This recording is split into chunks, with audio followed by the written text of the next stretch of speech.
Waambie kuna siku tu Mungu ataiona thamani yangu na mimi nitakuonesha ile thamani ambayo ulistahili. Nitakukumbusha nafasi yako kwamba wewe ni mwanadamu ambaye una miguu miwili kama mimi, una mikono miwili na pia fikra zako ni za kimwanadamu.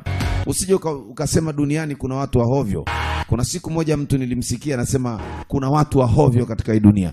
Hakuna mtu wa hovyo ndugu yangu. Ukitaka kujua hakuna mtu wa hovyo, manabii walishatangulia katika hii ulimwengu na wote waliondoka na walikuwa na thamani mbele ya Mungu, walikuwa wanaongea na Mungu, wote walikufa.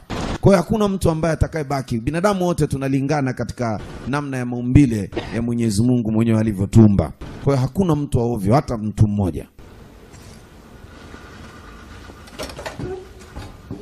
Hata uwe na viatu 200 na suruali 500, utavaa suruali moja tu na kiatu utavaa kimoja. Sasa ukivaa suruali 3 kwa mara moja watu watakuona hauna akili vizuri. Principle ya mwanadamu ndio hivyo. Hata uwe na nyumba 600 utalala kwenye kitanda kimoja tena kidogodogo tu.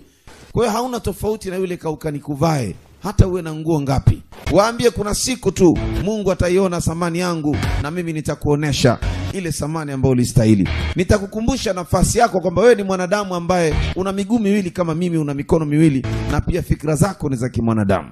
Usije ukasema duniani kuna watu wa hovyo. Kuna siku moja mtu nilimsikia anasema kuna watu wa hovyo katika hii dunia. Hakuna mtu wa hovyo ndugu yangu. Ukitaka kujua hakuna mtu wa hovyo, manabii walishatangulia katika hii ulimwengu na wote waliondoka na walikuwa na thamani mbele ya Mungu, walikuwa wanaongea na Mungu, wote walikufa. Kwa hiyo hakuna mtu ambaye atakayebaki. Binadamu wote tunalingana katika namna ya maumbile ya Mwenyezi Mungu mwenyewe alivyotuumba. Kwa hiyo hakuna mtu wa hovyo, hata mtu mmoja. Hata uwe na viatu 200 na suruali 500, utavaa suruali moja tu na kiatu utavaa kimoja. Sasa ukivaa suruali 3 kwa mara moja watu watakuona hauna akili vizuri. Principle ya mwanadamu ndio hivyo. Hata uwe na nyumba 600 utalala kwenye kitanda kimoja tena kidogodogo tu. Kwa hiyo hauna tofauti na yule kaukani kuvae. Hata uwe na nguo ngapi.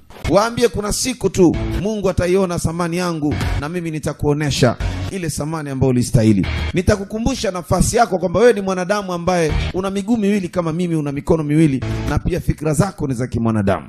Usije ukasema duniani kuna watu wa hovyo.